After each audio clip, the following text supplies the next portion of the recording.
the motive matters more than almost anything else. Are people being crazy and rowdy because they want to embarrass someone else? Or are they being fanatically consumed and obsessed with the craft?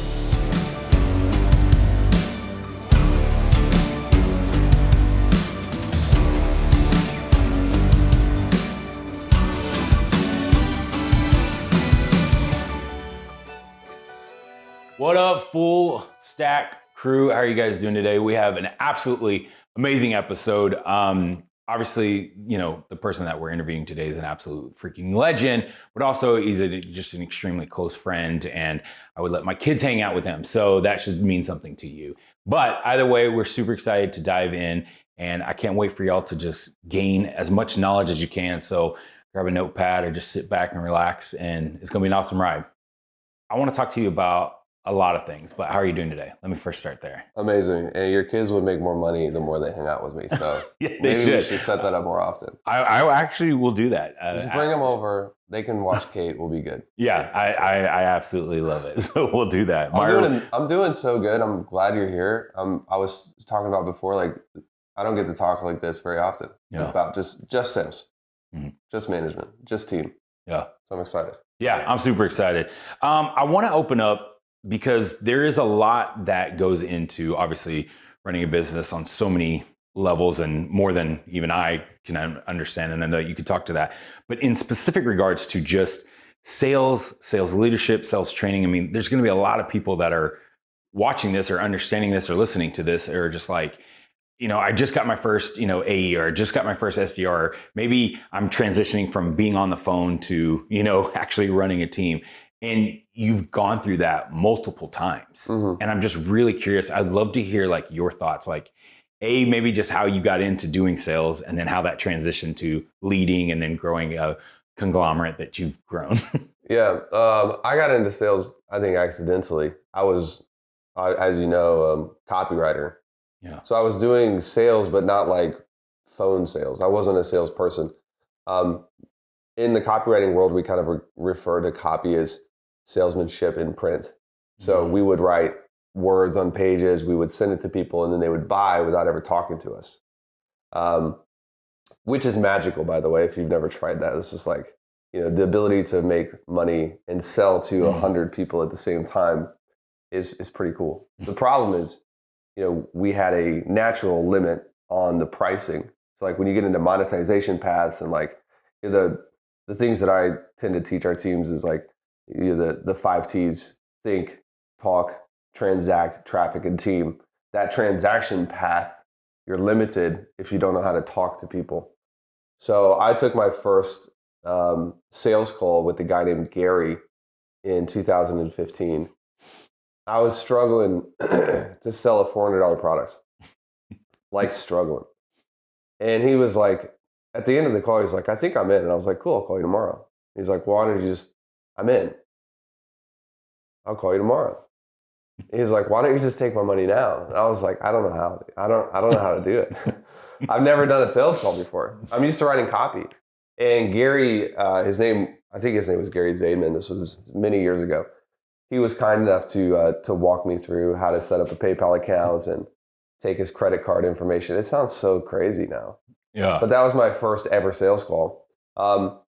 You know me really well. Yeah. So you know my personality. And I'm as obsessive as they come. So once I got my first sale, it was over. Within about 8 months, I had done 1,500 calls. Like just completely lost my mind. Obsessive. Yeah. And what I realized is that the things that make you a good copywriter make you a really good like salesperson as well, because that's like the secrets of persuasion. And you're not writing it now, you're speaking it.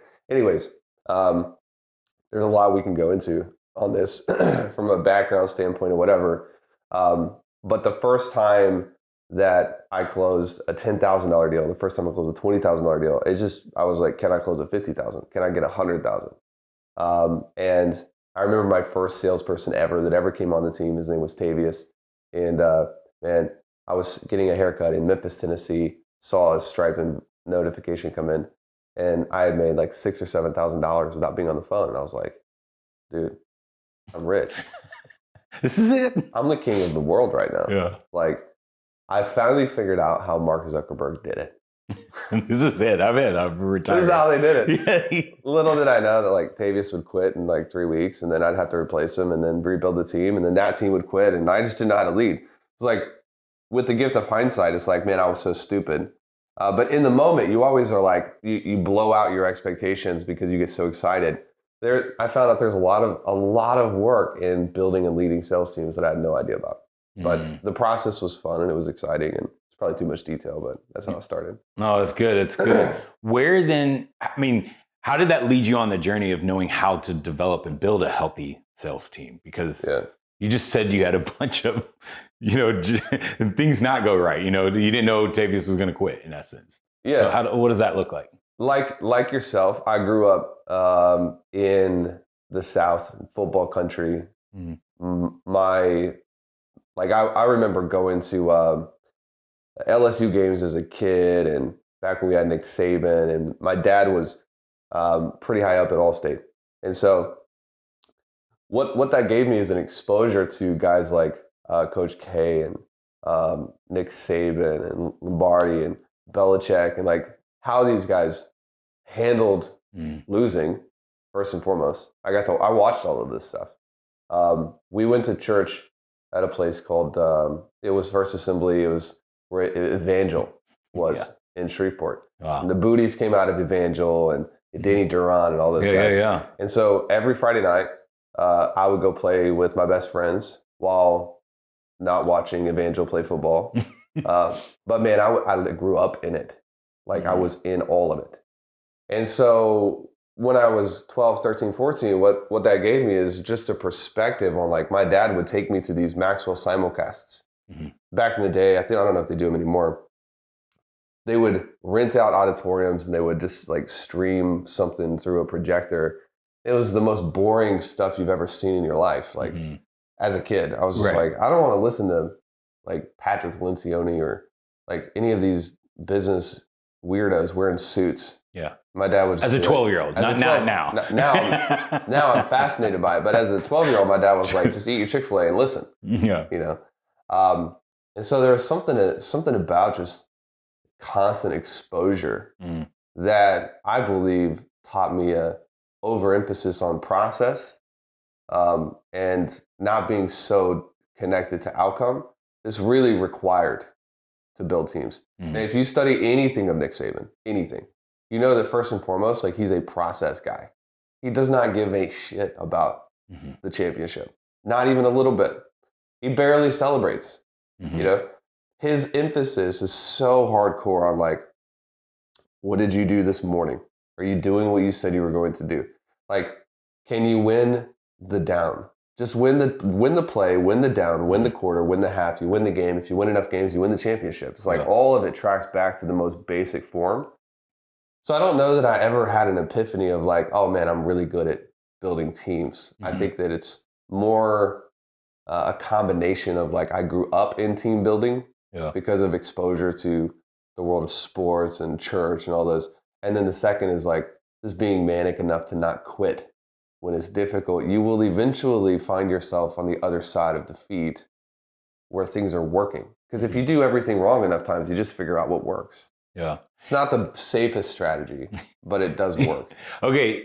And I get where you're coming from, because I'm the same way. Like, in essence, I would say we have similar personalities in the sense, like, we're magnetic. Like, we're going to take somebody in. Like, people, and I think anyone who's doing anything great in life, people are drawn to them. Yeah. But in the case of someone who's really good at delivering on their business and on something that they're doing, but they didn't have that type of upbringing, they didn't have the Chick-fil-A and the boring, simulcast vibes. Yeah. What are some of the practical things that they can practice as they learn some of what is maybe natural for me and you? You know what I mean? Like, what would you have them do starting out? I think you have to fabricate exposure no matter what. Like, if you weren't, like, because I'll honor that and recognize that. Like, I was, some would say I was privileged. We all are to a certain extent. Right. Like, based on, like, the fact that you're alive you have a little bit of privilege. Like it's sometimes a luck of the draw, but you have to fabricate that exposure if you haven't had it. And so, dude, like when we go to events and we ourselves sit and take notes and we're listening to the speakers, and we're proactively fabricating exposure to something that we want to have more of. I think that that's the key. Like even just listening to a show like this or a video like this, don't you think that that is, in essence, somebody's replicating the exposure that was forced on me through proactive behavior? And so I know that that's not like, we can get into the tactical nitty gritty, but I've always been a proponent of like, if you can teach people simply the strategic thinking, like how to think, the tactics are usually going to be fine. They're going to take care of themselves. They'll pick them up accidentally. So there's no tactic that I know of to get exposure to this level of thinking without just submitting yourself to this level of thinking. It's kind of a linear equation. Does that make sense? Yeah, no, it does. I mean, I completely agree. I think at some point you have to just, the right feelings follow the right actions. Right. So it's like at some point you just got to dive in and just do it and work with it. But I would say that's why I feel like culture is so powerful, though, because what you lack in, what is it that you used to say, even when I first started taking calls? It's like what you lack in experience, you got to make up for in hustle and grit and numbers, production, in essence. Like, right, I got to call more until I can, just start being a sniper with calls of that nature. Yeah. I think the same thing goes for leadership, right? Like where it's like, you might not know how to recruit. So what do you have to do? Recruit. You have to recruit more than the person who does know how to recruit. Right. Yeah. Because you need to figure out, what's that one quote that you say about recruiting? You said it when we were talking just a second ago. From Lombardi? Yes. Recruiting is not about finding the right players. It's about eliminating players. That was Coach Lombardi who said that. Right. But you told it to me, so you said it. Coach Lombardi and Taylor Welch.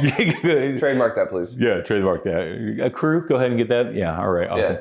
Can you basically elaborate on that and your experience with your teams? So I believe he was right, but I believe that part of what is missing in a football team that you actually can have in business is sometimes like the culture of a college team, or it's going to be a little bit different than the culture of a like a for-profit organization. And so recruiting is the ability to, in my opinion, attract through and filter people who you believe are going to fit the culture. But then retention is a byproduct of the culture. And I don't mean like 100% retention. The best thing that ever happened to me, this was my aha moment for this. It was about 2.5 years ago.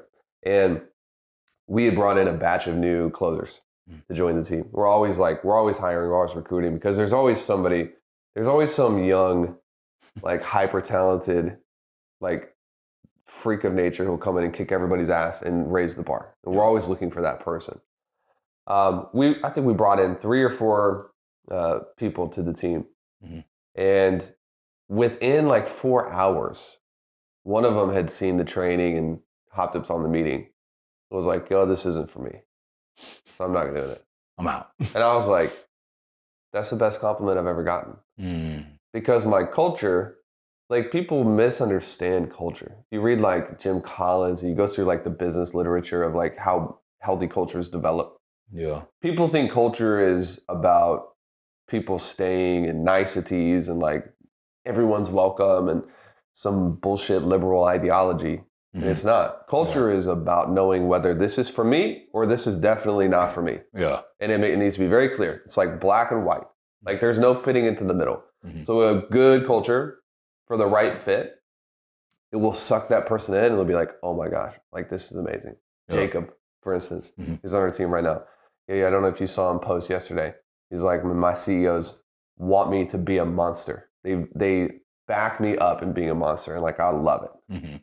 Culture's sucking him in. And then you've got people who are like, man, I don't even know if I belong here because, I just want to drink soy milk and not work. Yeah. It's like, well, yeah, it's not for you, And so a good culture will actually expel out people who are not in line like a virus, and they just can't stay. Yeah. So to Lombardi's point, I think recruiting and culture are both about eliminating players. like eliminating the people who aren't going to fit. Because the worst thing that can happen, man, is you invest all this time into somebody who was never even the right fit, but your culture was too weak to get rid of them. And so they just stayed and stayed, took the investment, and then left when you needed them. That's the worst thing that can happen. Yeah. And I think what I've seen in business owners or in other sales managers is that they're afraid of having that black or white culture because it means, well, they could leave. And it's like, well, let's get to the root of that, because you're actually operating from a place of scarcity. You're actually operating 100%. from a place of like, well, but, and it's like, that's not what you want, because at the end of the day, all those soy drinking, people, what's going to happen? They're not going to be able to produce. If they don't produce, then money doesn't come in. If money doesn't come in, you're not actually taking care of people, and you're going to fire them anyways. Yeah. So you might as well just get them the hell off the team before you have to push them off the team because they didn't do their job. 100%. You know, this is not every department. Right. This is really hardcore sales departments. Like when you This get into is not operations, ops. when you get operations, it's a little different. Like, but to an extent, it's always the same. I'll say another thing in regards to like sales culture is, man, sometimes people misconstrue like somebody being difficult or high maintenance as the wrong cultural fit. But I think that when you find a real winner, like this is a difference between being a Ferrari and a Toyota. And no offense to anybody who has a Toyota, I don't care. Yeah. It's the difference in the upkeep required for the vehicles. Mm-hmm. Or let's just take it a step further. A Ferrari and a twin engine jet. Mm-hmm. Every single time that jet lands, they're having to do checkups on it. It's high maintenance, bro. Mm-hmm. Like it's high maintenance because it's powerful enough that it could kill you. And so you need to make sure you take care of the things with that power, right? The most successful, I don't know about your experience, I'm really curious on your experience of this, but the most successful sales reps that I've ever trained or developed tend to be the most difficult. Yeah. And I mean that in all possible senses of the word. Yeah. And I started reading, there's a guy named Bill Campbell who he coached the founders of Google, Apple. I mean, they call him the $1 trillion coach. He passed away a couple of years ago. And he has a memoir or book out, and I've read through it several times and grabbed a lot of quotes. And he said that your top performers are the most difficult and you want them on your team. I was like, oh, okay, that popped in a missing piece for me. Mm-hmm. Because I think for the longest time, I was like, just come in and do your job, shut up and do your job or leave. But I think that there's an inherent balance or trade-off. Like you cannot get a powerful sales team without having a little bit of a mess. Mm-hmm. That's why you need management to help contain and clean up that mess because they're just going to run. Yeah. It's like, I was talking to a guy, I was at an event not too long ago, and this guy runs the largest podcast for soccer. But it's like Premier Soccer. I mean, they have the largest podcast in the world. So like FIFA contacts them when they're going to launch something. And I'm talking to him, and we're on this boat, and this was not a boat. This was freaking a yacht. This is John Wayne's actual boat, by the way, which it's called the Goose or the Gray Goose, or I don't know what it is, but it is bonkers. Anyway, so we're chatting, we're talking, and he was like, do you like soccer? And we get into it. And I'm like, oh my God, I love it. And he's like from Belgium or something. He's like, oh, you're American and you like soccer. And I was like, I love it. I was like, I have season tickets to our local club here. I was like, I get up at Saturday morning at 6 a.m. and watch, Man City play. And he's like, da-da-da. And he's like, why doesn't America like soccer? And I was like, well, da-da-da. And I gave him some answer. He goes, no, why don't you like soccer? And I was like, America has no stars. We have no prima donnas. We have no drama. I was like, Americans love the drama. I'm like, look at the NBA. They love LeBron. There's nothing but drama with that dude. Yeah. Kyrie, nothing but drama. KD, drama. Yeah. Look at the NFL. Terrell Owens, Ocho Cinco. When you look at the best of the best, it's normally they're causing problems off the field, and you're constantly just managing the chaos for that one moment of greatness that wins you the championship. Well, dude, I was even asking you a couple weeks ago because you came over to watch USC, and I'm just learning how to get into it, and I was like, what's the deal with Conor McGregor? Like, he's the most famous fighter of all time, and it's like that dude is like half in jail, half not in jail, like just crazy, man. Yep. Same thing. Like Floyd Mayweather. Yeah. I mean, it's just like Tyson. Just being so that dude on the plane deserved By that the though. way, dude, did you see Dana White's Instagram where he's like, "How to survive Mike Tyson when he gets on your plane? Just Get up, give him your seat, and walk away." Yeah. That was amazing. It is true though, but like I think with business owners, would you say more times while they'll get rid of a high performer because of the problems with that, because they're just like, oh, I just can't deal with that, or they're not fitting into the system. You think? Yeah. Why do you think that is? I think it's because we don't, business owners and entrepreneurs and people in general struggle to recognize dichotomies, especially dichotomies. Like, let me give you an example from yesterday. Okay. All right, we'll just go super recent. Yeah. One of the teams that we manage, I'm roughing it up. Mhm. They used to see me in there, Yeah. like just having the time of my life. I don't get to lead directly.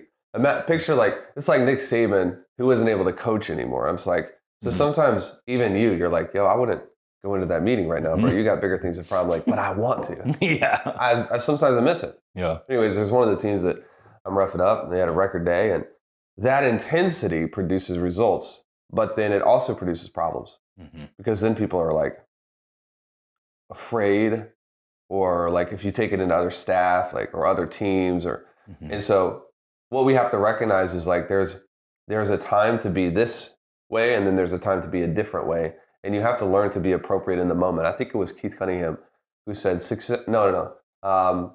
Anyway, I don't know who it was. It wasn't Keith. It'll come to me later.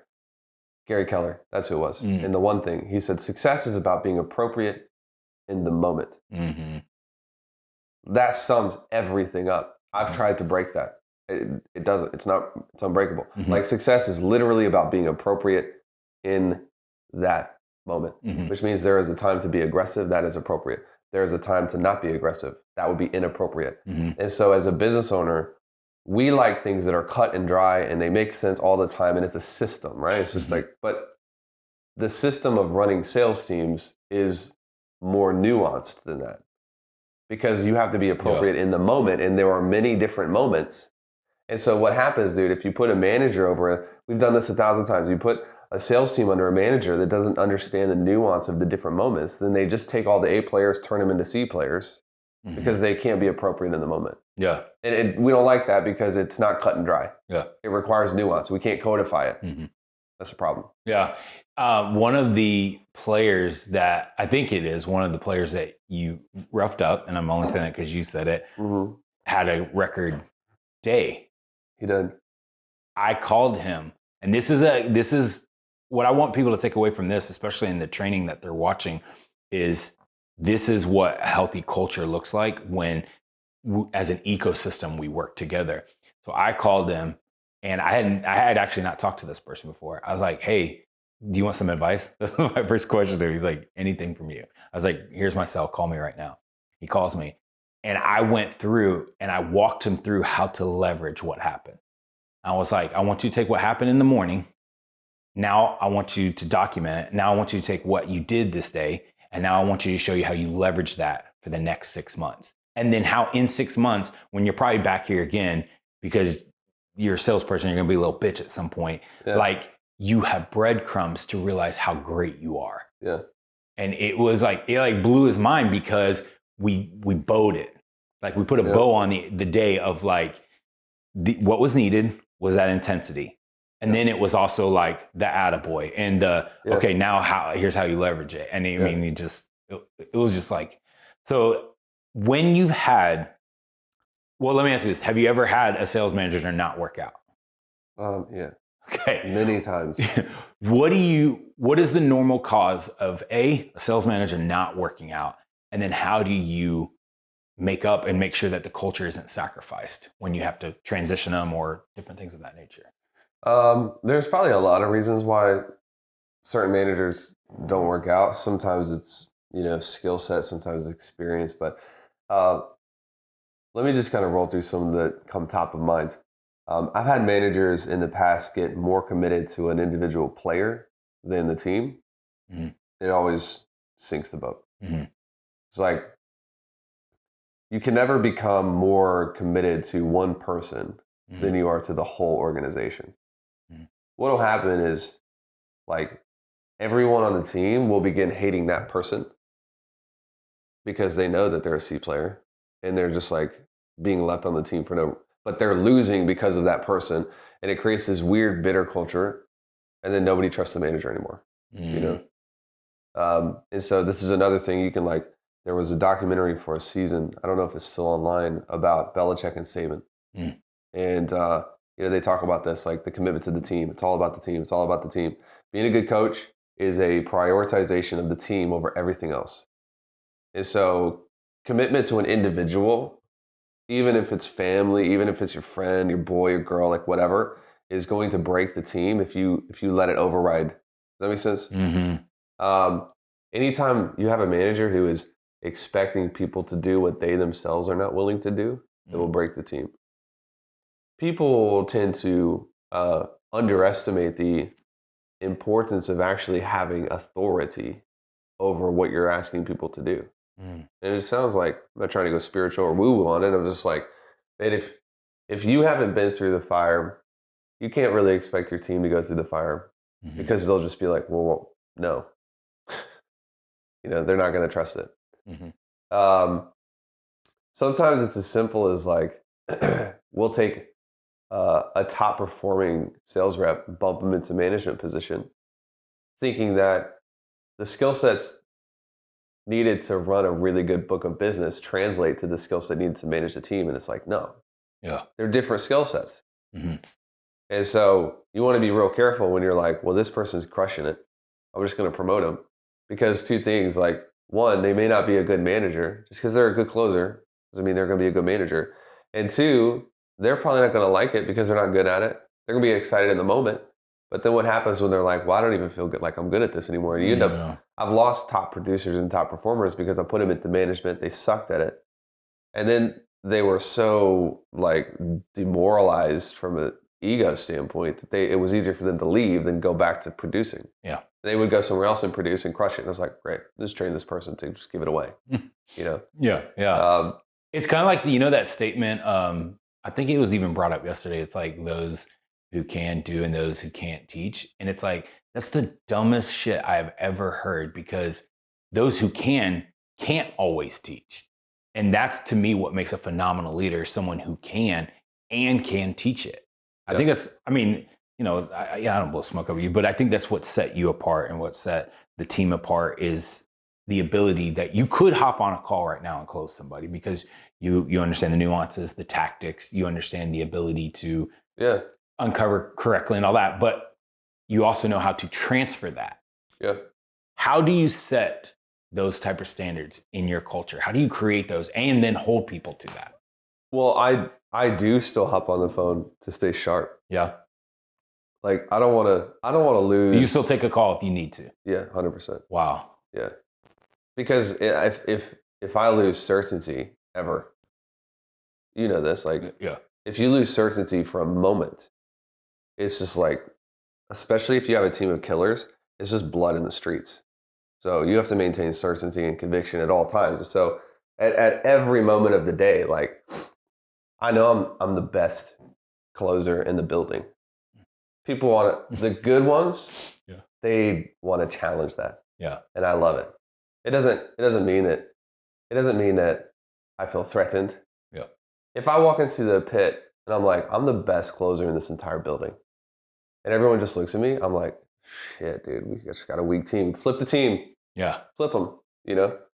Like I want everybody to be like, yeah, let's see your numbers, scoreboard. Let's go. Like I want, closers in pocket when they don't care, they will fight you right then. They don't care about your hierarchy. Like they'll tackle you down to the ground. Like, let's go. They care about winning. They care about momentum and outcome, right? Like this is what was so hard for me in the beginning. It's because I had never learned this. And so when I would get a really good team, they'd piss me off and I'd fire them. It was like, well, they're supposed to piss you off. Like they're difficult. They got ego. They're rowdy, And so I think way back in the beginning with like Peyton and Cole, I had two guys, I was training them both. And they would piss me off so bad, dude. I would get so frustrated because they're like, they think they're better than me. And they think that I'm no big deal and blah, blah, blah. And I would put them in their place because I can, and then they'd stop closing deals. Mm-hmm.